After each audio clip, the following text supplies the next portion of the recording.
Dans une élection, chaque voix compte. Il faut donc connaître l'électeur et adapter son discours pour le convaincre.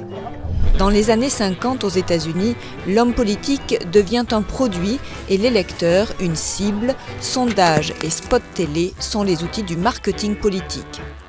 En 2008, la campagne d'Obama marque un tournant. Il utilise massivement les réseaux sociaux et surtout le big data.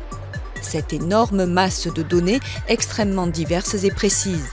Elles peuvent être publiques, comme les listes électorales, ou d'ordre privé, des informations collectées par des entreprises via les réseaux sociaux, nos achats en ligne ou l'historique de notre navigation qui révèle nos habitudes et nos goûts. Une fois croisées et compilées dans des super logiciels, elles établissent le profil détaillé de chaque citoyen et les classent en groupes et sous-catégories.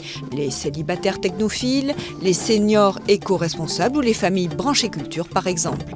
Obama avait fiché 220 millions de personnes, soit la quasi-totalité du corps électoral, en croisant sa propre base de données avec des informations commerciales, ethniques ou religieuses.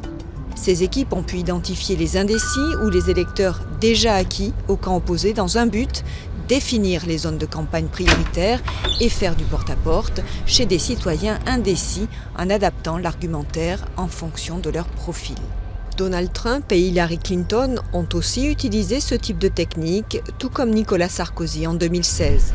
Pour la présidentielle 2017, plusieurs candidats se sont équipés de super logiciels qui gèrent leur base de contacts et démarchent des électeurs grâce à des mails thématiques et ciblés.